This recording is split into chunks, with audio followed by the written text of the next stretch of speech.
تو نماز آن تو پہلے صلاۃ پڑھنا ہے. یہ صلاۃ کنے لکھی ہے, کتوں چلی ہے؟ بولو. فیصلہ آباد دے مولوی سردار صاحب نے صلاۃ لکھی ہے جڑی الصلاۃ والسلام علیک یا رسول اللہ پڑھ دے. بسم اللہ الرحمن الرحیم. قال اللہ تبارک و تعالی فی القرآن المجید و فرقان الحمید ان اللہ و ملائکتہ یصلون علی النبی یا ایہا الذین آمنوا صلوا علیہ وسلموا تسلیما.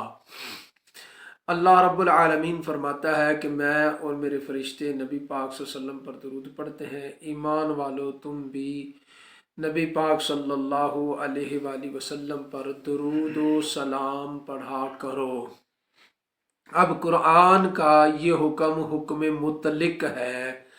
یہاں پر رب کائنات نے درود و سلام کا حکم دیا, اس میں کوئی صیغہ مختص نہیں فرمایا. ہاں حدیث کے اندر کوئی اب یہ کہے جی حدیث کے اندر مختص ہے, حدیث میں جو اختصاص آیا ہے وہ نماز کے لیے ہے. درود ابراہیمی نماز کے باہر آقا پاک صلی اللہ علیہ وآلہ وسلم نے بھی کسی الفاظ کو مختص نہیں فرمایا کہ تم نے اسی انداز سے درود پاک پڑھنا ہے. جس طرح بھی رسول اللہ صلی اللہ علیہ وسلم کا ذکر خیر کیا جائے وہ حضور کا درود ہی ہے, حضور پر درود ہی ہے. کوئی اردو کے اندر یہ جملہ کہہ دیتا ہے کہ یا اللہ تو اپنے محبوب صلی اللہ علیہ وسلم پر اپنی رحمتیں اور برکتیں نازل فرما, تو یہ بھی اس کا درود میں ہی شامل کیا جائے گا. تو اب جو اعتراض وارد ہوتا ہے وہ الصلاۃ والسلام علیک یا رسول اللہ کے اوپر اعتراض وارد ہوتا ہے, جبکہ یہ ایک احمقانہ بے وقوفانہ اور اپنی کم علمی اور کم ظرفی کا اظہار کرنا ہے کہ یہ ایک کتاب ہے میٹھی میٹھی سنتیں جس کو لکھنے والا ابن لال دین ہے اور چھپانے والا جو ان سا ادارہ ہے وہ ادارہ مطبوع ہے, جماعت الدعوہ ہے. یہ کتاب کی بھی آپ دیکھ لیں, یہ کتاب ہے میٹھی میٹھی سنتیں, ابن لال دین اس کتاب کو چھپوانے والا ہے. اس میں کہتا ہے یہ الصلاۃ والسلام علیک یا رسول اللہ کے بارے میں گفتگو کرتا ہوا کہتا ہے کہ یہ اس درود پاک کی عمر جو ان سی ہے, کبھی کہتا ہے 44 سال ہے, کبھی کہتا ہے 53 سال ہے, کبھی کہتا ہے اس سے زیادہ. جو ان سے کہتا ہے جی اگر پوچھا جائے یہ درود آپ نے اس سے پہلے کبھی سنا تو جواب نفی میں آئے گا. تو میرا دوست یہ اس بندے کی ابن لال دین اپنے باپ کا تو اس نے نام لکھ دیا پر اپنا نام ہی نہیں لکھا بھی کون ہے. تو یہ اس بندے کی بات بہت ہی جو ان سے ہے یہ کم علمی کے اوپر مبنی ہے. یعنی یوں نظر آتا ہے کہ اس بندے نے تاریخ کا اور احادیث کا مطالعہ کیا ہی نہیں ہے. اور پھر وہ ایک مولوی صاحب ہیں پسرور کے, وہ بھی جو ان سے ہے اس چیز کے اوپر زور دیتے ہیں جی کہ یہ درود پاک مولوی سردار صاحب نے شروع کیا ہے فیصل آباد والے. تو ان کی بھی ایک یہ کم ظرفی اور کم علمی ہے جس کے اوپر جس بنا پر وہ یہ بات کر رہے ہیں. تو سب سے پہلے تو میں اس کا دور صحابہ سے ذکر کرنا چاہتا ہوں کہ حضرت مولا علی کرم اللہ وجہ الکریم جو ان سے ہیں وہ آپ فرماتے ہیں کہ حضور صلی اللہ علیہ وآلہ وسلم کے ساتھ مکہ شریف سے باہر تشریف لے گیا. جب باہر تشریف لے گیا تو فاستقبلہ جبل ولا شجر, کہ کوئی بھی پہاڑ اور درخت تھا الا وہ یہ کہہ رہا تھا یقول السلام علیک یا رسول اللہ. اور اسی طرح حضور صلی اللہ صحابہ کرام حضور نبی کریم صلی اللہ علیہ وسلم کی بارگاہ میں اس طرح عرض کرتے ہیں. یہ نسیم الریاض نے اس بات کو لکھا ہے کہ صحابہ حضور کی بارگاہ میں الصلاۃ والسلام علیک یا رسول اللہ عرض کیا کرتے تھے. یعنی دور صحابہ میں بھی یہ الفاظ جو ان سے ہیں وہ ملتے ہیں کہ الصلاۃ والسلام. اور قرآن نے بھی کہا کہ صلو علیہ, صلو جو ان سے ہے اس سے الفاظ بندہ الصلاۃ یعنی درود, اور سلمو جو ان سے ہے اس سے والسلام کہ الصلاۃ والسلام. یعنی یہ الفاظ کوئی اچنبا یا ایسے کہ یہ ان کا کہیں پر ذکر نہیں ہے. صلاۃ اور سلام کا ذکر قرآن کے اندر بھی ہے. اب کہنا جی کہ صلاۃ اور سلام کہا کہ آپ نے درود پاک نہیں پڑھنا, تو اللہ تعالیٰ پھر اس التزامی جواب جو ان سے اس کا یہ ایک تو یہی بنتا ہے کہ اللہ تعالیٰ نے کہا کہ صلو علیہ وسلم، تو قرآن کی مطابقت کو سامنے رکھتے ہوئے ہم نے کہا الصلاۃ والسلام. اور صحابہ بھی حضرت علی کہتے ہیں کہ شجر و حجر جو ان سے ہیں وہ رسول اللہ صلی اللہ علیہ وسلم پر سلام پڑھتے ہیں، السلام علیکہ یا رسول اللہ. اور اس کے بعد دوسرا اعتراض جو کیا جاتا ہے وہ اس کے اندر جو آج بات کرنے کا مقصد ہے، ہمارے سنیوں کو جو سا ہے وہ اس چیز سے اپنا ورگلایا جاتا ہے اور کہا جاتا ہے کہ دیکھو جی یہ کہیں پہ نہیں ہے. تو میرا دوست، نہ اذان سے پہلے درود پاک جو سا ہے، ایک تو حدیث آستہ کے اندر ہے کہ بنی نجار کی ایک خاتون تھی، وہ کہتے ہیں کہ حضرت بلال حبشی رضی اللہ تعالی عنہ رات کو جب اذان فجر سے پہلے آ کر بلند جگہ پر جہاں پہ اذان تھی وہاں پر یا ایک بنی نجار کا گھر تھے، ان کے اوپر بیٹھ کے نبی پاک صلی اللہ علیہ وسلم اور آپ کی اولاد پر درود و سلام پڑھتے تھے. ٹھیک ہے، اذان سے پہلے کا یہ بھی معاملہ ہے. اور وہ مائی صاحبہ قسم کھا کے کہتی ہیں کہ حضرت بلال جو سے ہیں جب تک اذان کا وقت نہیں ہو جاتا تھا اس وقت تک حضرت بلال رضی اللہ تعالیٰ عنہ نبی پاک صلی اللہ علیہ وسلم اور نبی پاک صلی اللہ علیہ وسلم کی اولاد پر درود و سلام پڑھتے رہتے تھے. اور پھر جو سا ہے آقا پاک صلی اللہ علیہ وآلہ وسلم کی حدیث کی روشنی میں میں اس کو بیان کرنا چاہتا ہوں کہ یہ مطالع المسرات درود پاک کی کتاب ہے، اس کتاب کے اندر یہ حدیث موجود ہے، حدیث پاک موجود ہے کہ حضور صلی اللہ علیہ وسلم نے فرمایا کلو کلام، ہر کلام. اب میں یہ عرض کرنا چاہتا ہوں ان لوگوں سے کہ جو کہتے ہیں کہ جی اذان سے پہلے درود پاک پڑھنا بدعت ہے، کلو کلام، کیا اذان کلام ہے کہ نہیں ہے؟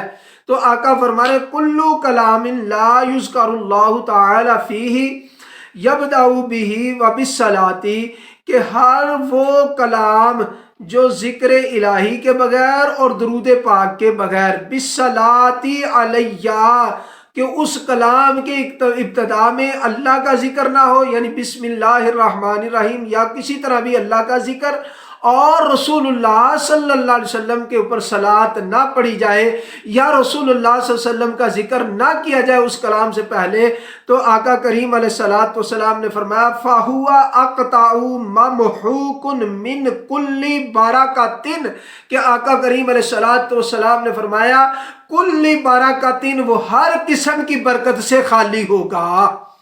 تو اب اذان بھی ایک کلام ہے، چاہے کہ اذان ایک برکت والا کلام ہے، لیکن اس برکت کے ساتھ اگر ہم صلاۃ بھی پڑھ لیں گے تو وہ اور مزید بابرکت ہوگا. اس کے اندر جس طرح کہ کہا جاتا ہے کہ ایک شخص کا وضو پہلے ہو اور وہ حصول برکت کے لیے جو ان سے ہے وضو کر لے، تو وضو پر وضو یہ جو ان سے ہے نور علی نور ہے.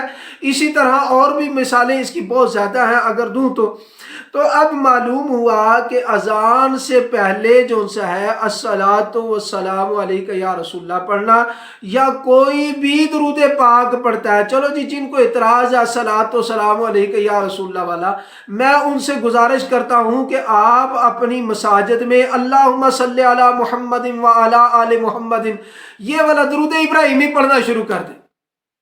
پڑھے تو صحیح کوئی کہ آقا کریم علیہ الصلوۃ والسلام فرمایا کلو کلام. اب یہ جو ان سے ہے مطلق فرمایا، اور مطلق کا قاعدہ المطلق یجری علی اطلاقہ ہی. حضور نے یہ نہیں کہا کہ اذان کو نکال دینا، حضور نے فرمایا کلو کلام، ہر کلام مطلق ہے، اور اذان بھی ایک کلام ہے. تو اذان جب ایک کلام ہے تو حضور نے فرمایا کہ بالصلاۃ علیہ، میرے اوپر درود پاک پڑھو. جی اگر وہ اس کے اوپر درود فاہوا، اگر درود نہ پڑھا گیا تو کیا ہوگا؟ فَهُوَ أَقْطَعُ مَمْحُوقٌ مِّن كُلِّ بَرَكَةٍ، ہر برکت سے، یعنی اس کے اندر اللہ برکتیں شامل نہیں، اپنی جو خاص برکتیں اللہ نے شامل فرمانی تھی اس کام کے اندر وہ برکتیں شامل نہیں فرمائے گا. اور یہ فضائل اعمال ہے میرے پاس کتاب مولانا ذکریہ کاندھلوی صاحب کی. جو لوگ یہ اعتراض کرتے ہیں یہ 40 سال پہلے لکھا، یہ 50 سال پہلے لکھا، یہ 60 سال پہلے، تو یہ 100 سال پہلے کی کتاب ہے. مولوی زکریا کاندھلوی صاحب کی، اور اس میں یہ فضائل درود پاک بیان کرتے ہیں۔ فضائل درود پاک میں بڑا لمبا چوڑا درود، السلام علیکہ یا رسول اللہ، السلام علیکہ یا نبی اللہ، بڑے سارے جملے اور حضور کے القابات اور حضور کی شانیں بیان کرتے ہوئے لکھتے ہیں۔ پھر وہی جو ان سے ہے مولوی صاحب لکھتے ہیں کہ بندے کے خیال میں ہر جگہ، یہ جو میرے پاس سنڈیشن ہے اس کا صفحہ 648 ہے، یہ ذرا دیکھ لیں اس مقام پر کہ یہ وہ لکھ رہا ہے کہ بندہ، یعنی بندے سے مراد مولانا زکریا کاندھلوی صاحب ہیں۔ وہ کہتے ہیں کہ بندے کے خیال میں، کچھ نے کہا نا کہ جی جناب یہ کیوں میں پیش کر رہا ہوں، یہ کچھ کہتے ہیں جی اچھا چلو آپ نے پڑھنا ہے تو مدینہ شریف جا کے پڑھ لیں۔ میں نے کہا پھر اس طرح معلوم ہوا کہ آپ کا دین جو سا ہے وہ علاقوں کے ساتھ ڈیوائیڈ ہے، کسی علاقے میں جائز ہے، کسی علاقے میں جائز نہیں ہے۔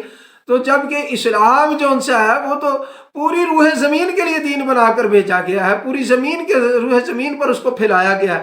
تو اسی ضمن میں کہ جو شخص اپنا بندہ کے خیال کے اندر، یعنی مولوی زکریا، اس لیے بندے کے خیال میں اگر ہر جگہ درود و سلام دونوں کو جمع، یعنی دونوں سے مراد کیا کہ الصلاۃ اور السلام، یہاں پہ وہ وضاحت فرما رہے ہیں کہ السلام علیکہ یا رسول اللہ، السلام علیکہ نبی اللہ وغیرہ کے الصلاۃ والسلام، یہ مولوی زکریا صاحب کہہ رہے ہیں۔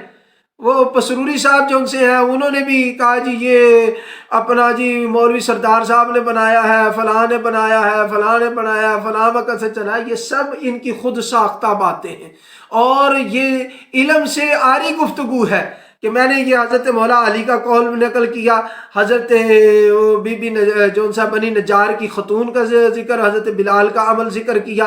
تو یہ تو صحابہ کا زمانہ نا، تو وہ خیر القرون ہے، یہ تو حضور صلی اللہ علیہ وسلم نے فرمایا کہ بہترین میرا زمانہ ہے، میرے صحابہ کا زمانہ ہے۔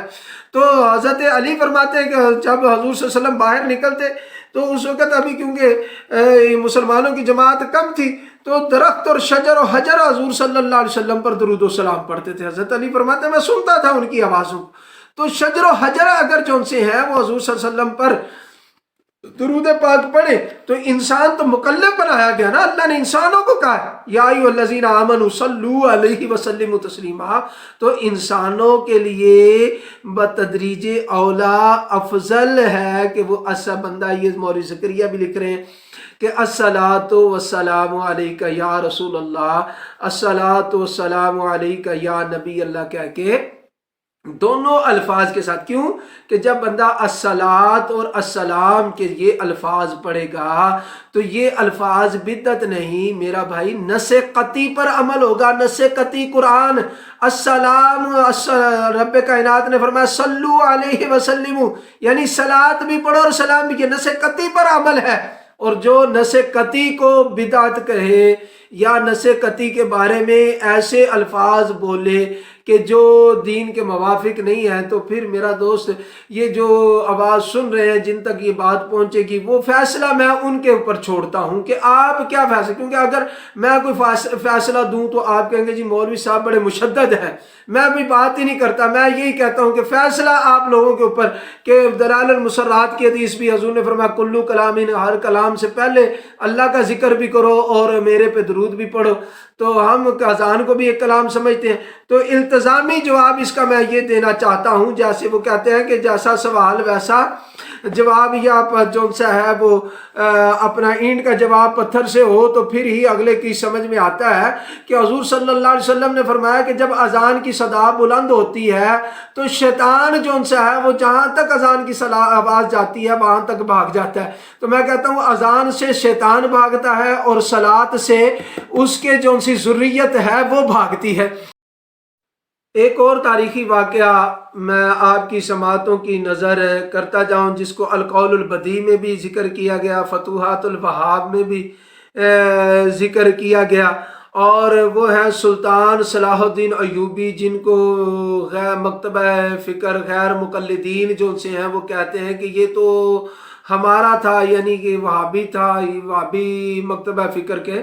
تو وہ سلطان صلاح الدین ایوبی نے سن 6 ہجری میں اپنے دور حکومت کے اندر یہ پروانہ جاری کیا تھا کہ ہر اذان سے پہلے الصلاۃ والسلام علیکہ یا رسول اللہ پڑھا جائے، اور پھر اس کے اوپر خود بھی بڑے بڑے علماء نے بھی پھر اس کی تائید کی، اور کئی سالوں تک یہ جو سا ہے سلسلہ جاری رہا.